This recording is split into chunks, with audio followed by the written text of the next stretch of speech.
በአሁኑ ሰዓት መላው ዓለም አይኑን ወደ አንዲት ጠባቡ የውሃ መስመር አቅንቶ ትንፋሹን ውጦ በመጠባበቅ ላይ ይገኛል። ይህች የውሃ መስመር የሆርሙዝ ወሽመጥ ትባላለች።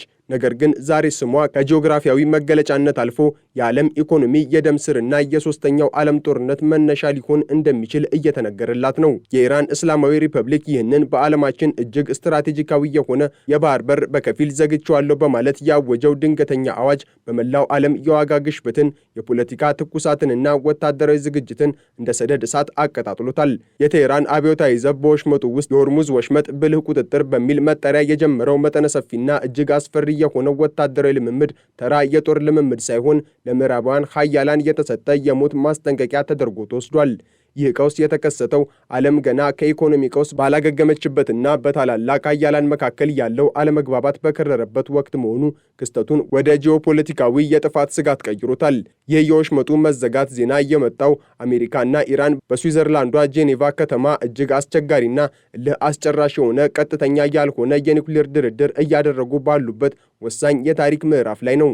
ሆኖም ግን በዲፕሎማሲው ጠረጴዛ ላይ የሚወረወሩት ቃላት በሆርሙዝ ወሽመጥ ላይ በሚፈነዱት ሚሳኤሎች ድምፅ ተውጠዋል። የኢራን የጦር አውሮፕላኖችና ሚሳኤል ተተኳሾች በባህሩ ላይ የሚታየውን ማንኛውንም እንቅስቃሴ ለመቆጣጠር በከፍተኛ ንቃት ላይ መሆናቸው ቀጠናውን ወደ እሳታማ ምድጃነት ቀይሮታል።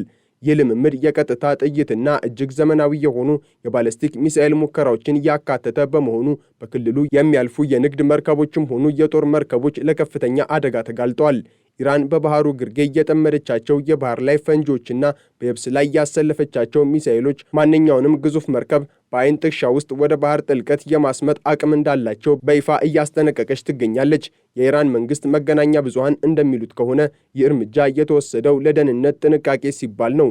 ነገር ግን ከጀርባ ያለው እውነታ ግን የዓለምን ትኩረት ለመሳብና አሜሪካን ለማንበርከክ የሚደረግ የሞት ሽረት ትግል ነው። የዚህ ቀውስ ዋና ተዋናይ የሆኑት የኢራኑ የበላይ መሪ አያቶላ አሊ ካሚኒ የሰጡት መግለጫ ደግሞ የዓለምን መሪዎች ልብ በእጅጉ አንጠልጥሏል።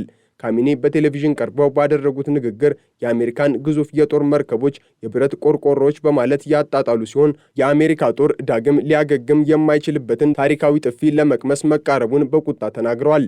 አሜሪካ የአውሮፕላን ተሸካሚ መርከቦቿን በማሳየት ልታስፈራራን ትሞክራለች፣ ነገር ግን ለእኛ እነዚህ መርከቦች ትልቅ ኢላማዎች እንጂ ሌላ አይደሉም ያሉት መሪው የኢራን የጦር መሳሪያዎች የአሜሪካን የባህር ኃይል የበላይነት ለአንዴና ለመጨረሻ ጊዜ እንደሚደመስሱም ተስፋ ሰጥተዋል።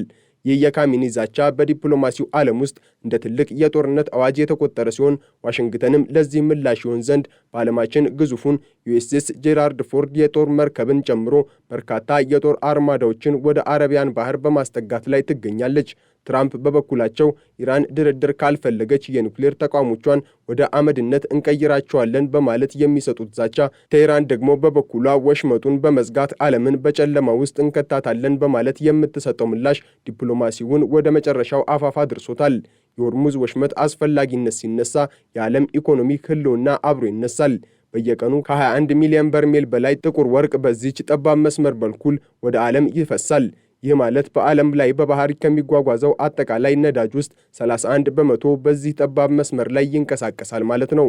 ይህ መስመር ተዘጋ ማለት የጃፓን ፋብሪካዎች ይቆማሉ፣ የቻይና ኢንዱስትሪዎች ይጨልማሉ፣ የአውሮፓ ትራንስፖርት ሽባ ይሆናል፣ የአሜሪካ የነዳጅ ማደያዎችም ባዶ ይቀራሉ።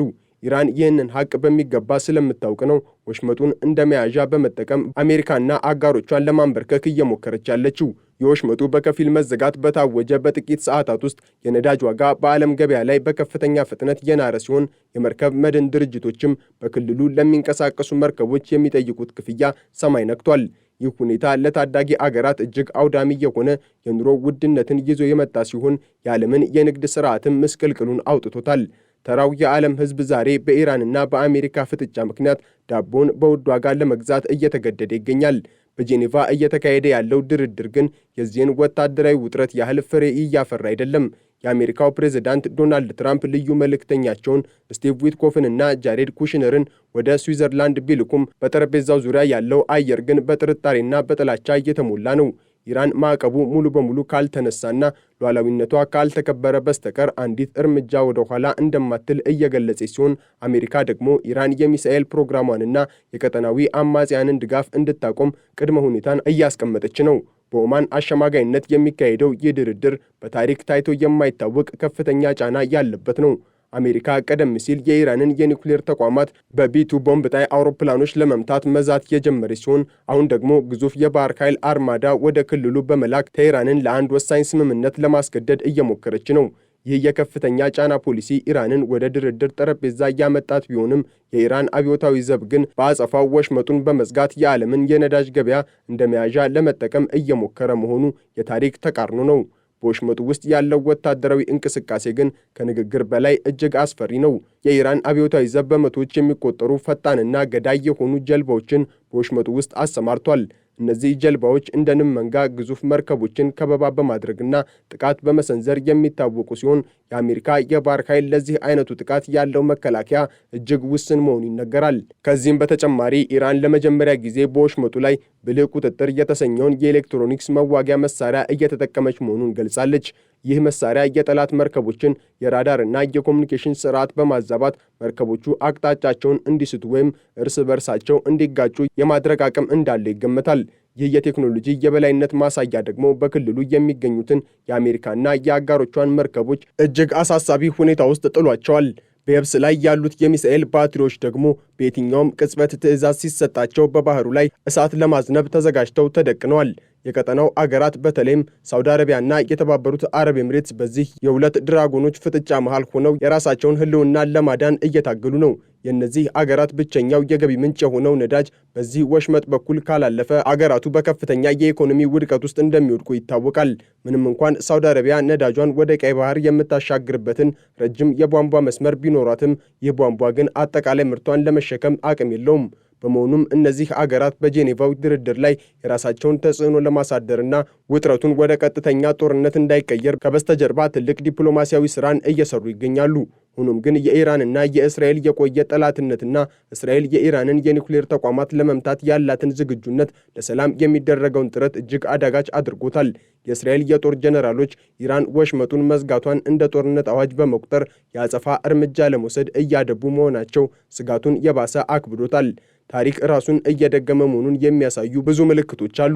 እንደ አውሮፓውያኑ አቆጣጠር በ1980ዎቹ በኢራንና ኢራቅ ጦርነት ወቅት የተከሰተው የታንከር ጦርነት መላውን ዓለም ለዓመታት በፍርሃት ውስጥ ከቶ የነበረ ሲሆን የዛሬው ቀውስ ግን ከዚያ በብዙ እጥፍ የከፋ እንደሚሆን ይገመታል። ምክንያቱም የዛሬዋ ኢራን በ1980ዎቹ እንደነበረችው የተዳከመች ሳትሆን እጅግ ዘመናዊ የሚሳኤል የድሮንና የሳይበር መዋጊያ አቅም ያላት አገር በመሆኗ ነው። የአሜሪካው ፕሬዝዳንት ዶናልድ ትራምፕ ደግሞ አሜሪካን ዳግም ታላቅ እናደርጋለን በሚለው መርሃቸው መሰረት ለማንኛውም ትንኮሳ የሚሰጡት ምላሽ እጅግ ኃይለኛና አውዳሚ እንደሚሆን ይጠበቃል። እነዚህ ሁለት ተገላቢጦሽና ኃይለኛ ፍላጎት ያላቸው ወገኖች በሆርሙዝ ወሽመጥ ላይ መጋጠማቸው ዓለምን ወደማይቀረው ጥፋት እየመራት እንደሆነ ብዙዎች ይስማማሉ። የኢራን ጦር በየብስ በባህርና በአየር ያሰለፈው ዘመናዊ መሳሪያ አሜሪካን ለከፍተኛ ኪሳራ ሊዳርጋት ይችላል የሚለው ግምት ዋሽንግተንን ሳያስጨንቃት አልቀረም። በአሁኑ ሰዓት በሆርሙዝ ወሽመጥ ሰማይ ላይ የሚታዩት የኢራን ሚሳኤሎችና በባህሩ ላይ የሚታዩት የአሜሪካ የጦር መርከቦች ማንኛውም ደቂቃ ላይ ሊፈነዳ የሚችል ፈንጂ ላይ እንደመቀመጥ ናቸው። አንዱ ወገን በሚፈጽመው ትንሽ ስህተት ወይንም በአንድ የባህር ኃይል አዛዥ በስሜት የሚሰጥ ትዕዛዝ መላው ዓለም ወደማይወጣበት የጦርነት አረንቋ ውስጥ ሊገባ ይችላል። ይህ ጦርነት ደግሞ እንደ ቀድሞቹ ጦርነቶች በአንድ አካባቢ ብቻ የሚወሰን ሳይሆን በመላው ዓለም የኢኮኖሚ ውድመትን፣ የኃይል አቅርቦት መቋረጥንና የሰው ልጅ እልቂትን የሚያስከትል ይሆናል። የሆርሙዝ ወሽመጥ መዘጋት ማለት የሰው ልጅ ለዘመናት የገነባው የስልጣኔና የንግድ መዋቅር በአንድ ጀንበር እንዲፈርስ እንደማድረግ ነው። በተለይም ዓለም አቀፍ የፋይናንስ ተቋማት የነዳጅ ዋጋ በአንድ በርሜል እስከ $200 ሊደርስ ይችላል ብለው መገመታቸው የዓለምን ኢኮኖሚ ከወዲሁ ሽባ እያደረገው ይገኛል። በኢራን ውስጥ ያለው የውስጥ ፖለቲካ ሁኔታም ለዚህ ቀውስ መቀስቀስ እንደ ትልቅ ምክንያት ይነሳል። የኢራን መንግስት በውስጥ ካጋጠመው ከፍተኛ የህዝብ ተቃውሞና የኢኮኖሚ ውድቀት ትኩረትን ለማዞር ይህንን ወታደራዊ ፍጥጫ እንደ መልካም አጋጣሚ እየተጠቀመበት ነው። የውጭ ጠላት ስጋትን በመፍጠር የህዝቡን ስሜት ለመቀስቀስ የሚደረገው ጥረት ቢሳካም የኑሮ ውድነቱ ግን ህዝቡን ለከፋ ተቃውሞ ሊገፋፋው እንደሚችል ይገመታል። በሌላ በኩል ደግሞ አሜሪካ በሩሲያና በዩክሬን ጦርነት እንዲሁም በእስራኤልና በሐማስ ግጭት ተጠምዳ ባለችበት ወቅት ኢራን ይህንን ወታደራዊ ትርኢት ማቅረቧ የአሜሪካን ኃይል ለመበታተን የታለመ ስልታዊ እርምጃ ነው ተብሎም ይታመናል። ይህ ደግሞ በዓለም አቀፍ ደረጃ አዲስ የኃይል ሚዛን ለመፍጠር የሚደረግ ጥረት አካል ነው። የአሜሪካ ማዕከላዊ እዝ ሴንትኮም የኢራንን ወታደራዊ ልምምድ በጥንቃቄ እየተከታተለ መሆኑን ገልጿል። አሜሪካ በባህሬን የሚገኘውን 5ኛ የባህር ኃይል ክፍሏን ተጠንቀቅ ላይ ያደረገች ሲሆን በወሽመጡ ውስጥ የሚደረግ ማንኛውንም የንግድ መርከቦች ትንኮሳ በኃይል እንደምትመክት አስታውቃለች። ይሁን እንጂ ኢራን የምትጠቀመው የተመጣጠነ ያልሆነ ጦርነት ስልት አሜሪካን ለከፍተኛ ፈተና ይዳርጋል። ኢራን በመቶዎች የሚቆጠሩ ትናንሽና ፈጣን ጀልባዎችን፣ በርካታ ድሮኖችንና በየብስ ላይ ተንቀሳቃሽ የሆኑ ሚሳኤሎችን በመጠቀም ግዙፎቹን የአሜሪካ መርከቦች የማዝረክረክ አቅም አላት። ይህ ደግሞ ግዙፍ የጦር መርከቦች ባሉበት ጠባብ ወሽመጥ ውስጥ ለአሜሪካ ትልቅ ስጋት ነው። የኢራን ድሮኖች በአሜሪካ የአውሮፕላን ተሸካሚ መርከቦች ላይ የሚያደርጉት የስለላ በረራም ቀጥተኛ ግጭት ለመቀስቀስ እንደ ክብሪት ሊያገለግል ይችላል። በጄኔቫ ያለው ድርድር ውጤት ምንም ይሁን ምን በሆርሙዝ ወሽመጥ ላይ የተጀመረው ፍጥጫ በቀላሉ የሚረግብ አይመስልም። ኢራን የኒውክሌር ማበልጸግ ስራዋን አቆማለሁ የምትለው ማዕቀቦች ሙሉ በሙሉ ከተነሱላት ብቻ መሆኑን እየገለጸች ነው። አሜሪካ በበኩሏ የኢራን የሚሳኤል መርሃ ግብርና በክልሉ የምታደርገው የሽብር ድጋፍ ካልቆመ ማዕቀቡን እንደማታነሳ ትከራከራለች። ይሄ የአልሸነፍ ባይነት ፉክክር ሁለቱን ሀገራት ወደማይፈለግ ቀጥተኛ ግጭት ሊገፋቸው ይችላል። በተለይም የአሜሪካ መርከቦችና የኢራን ጀልባዎች በጠባቡ ወሽመጥ ውስጥ እጅግ ተቀራርበው በሚንቀሳቀሱበት በዚህ ወቅት አንዱ ወገን በሚፈጽመው ስህተት ወይም በስሜት በሚወሰድ እርምጃ መጠነ ሰፊ ጦርነት ሊቀሰቀስ የሚችልበት ዕድል ሰፊ ነው። የዓለም ሀያላን ሀገራት እንደ ቻይናና ሩሲያ ያሉ ወገኖችም የኢራንን ድርጊት በጥንቃቄ እየተመለከቱ ነው። ቻይና የኢራን ዋነኛ የነዳጅ ገዢ በመሆኗ የወሽመጡ መዘጋት ለኢኮኖሚዋ ትልቅ አደጋ ነው። ሆኖም ግን አሜሪካ በመካከለኛው ምስራቅ መጠመዷ ለቻይና በፓስፊክ ውቅያኖስ ላይ ያላትን የበላይነት ለማጠናከር አጋጣሚ ሊፈጥርላት ይችላል። ሩሲያም ብትሆን የነዳጅ ዋጋ መናሩ ለኢኮኖሚዋ ጠቃሚ ቢሆንም በመካከለኛው ምስራቅ የሚቀሰቀስ መጠነ ሰፊ ጦርነት ግን በቀጠናው ላይ ያላትን ተጽዕኖ ሊያሳጣት ይችላል የሚል ስጋት አላት። ይህ የሀያላን አገራት ሽኩቻ ቀውሱን ይበልጥ ውስብስብና ለመፍታት አስቸጋሪ አድርጎታል። የዓለም ዲፕሎማሲ በአሁኑ ወቅት እጅግ ፈታኝ በሆነ ፈተና ውስጥ እያለፈ ይገኛል። የሆርሙዝ ወሽመጥ ቀውስ የ21ኛው ክፍለ ዘመን ትልቁ የሰው ልጅ ፈተና ሆኖ ተደቅኗል። በጄኔቫ የሚካሄደው ድርድር ስኬታማ ሆኖ ሁለቱ ሀያላን ወገኖች ወደ ሰላም ካልመጡ ዓለም የምትገባበት ጨለማ እጅግ አስፈሪ ይሆናል። ኢራን ወሽመጡን እንደ ፖለቲካዊ መሳሪያ መጠቀሟን እስከቀጠለች፣ አሜሪካን በወታደራዊ ኃይል ቴህራንን ለማንበርከክ እስከሞከረች ድረስ የሰላም ተስፋው እጅግ የራቀ ይሆናል። በአሁኑ ሰዓት ዓለም አቀፉ ማህበረሰብ ትንፋሹን ውጦ የሚጠብቀው አንድን ነገር ብቻ ነው። እርሱም በሆርሙዝ ወሽመጥ ላይ የተጋረጠው የጦርነት ደመና በሰላም አልፎ ዓለም ወደ መደበኛ ሕይወቷ የምትመለስበትን ቀን ነው። ሆኖም ግን የጊዜው ትኩሳትና በወሽመጡ ላይ ያለው የጦርነት ዝግጅት የሚያመለክተው ዓለም ወደማይቀረው ታላቅ ግጭት እያመራች መሆኑን ነው። የሆርሙዝ ቀውስ የዓለምን የህልውና ትንፋሽ ይዞታል። ይህ ትንፋሽ ወደ ሰላም ይለቀቃል ወይስ ወደ ጥፋት ይተነፍሳል የሚለው የጊዜው ትልቁ ጥያቄ ነው። መላው ዓለም በከፍተኛ ስጋት ውስጥ ባለበት በዚህ ወቅት የኢራን አብዮታዊ ዘብ በወሽመጡ ላይ የሚተኩሰው እያንዳንዱ ጥይትና የአሜሪካ የጦር መርከቦች የሚያደርጉት እያንዳንዱ እንቅስቃሴ የታሪክን አቅጣጫ ሊቀይር ይችላል። ሰላም ወይስ ጥፋት? ድርድር ወይስ ጦርነት? እነዚህ ጥያቄዎች በጄኔቫው ድርድር ጠረጴዛና በሆርሙዝ ወሽመጥ ማዕበል መካከል ምላሽ ለማግኘት በመጠባበቅ ላይ ናቸው። የሰው ልጅ ዕጣ ፈንታ በአሁኑ ወቅት በአንዲት ጠባብ የባህር መስመርና በሀያላን መሪዎች ግትርነት ላይ ተንጠልጥሏል። ይህንን ቀውስ ተከትሎ የሚመጣው ውጤት የዓለምን ጂኦፖለቲካዊ ካርታ ለአንዴና ለመጨረሻ ጊዜ ሊቀይረው እንደሚችል የብዙዎች ግምት ነው።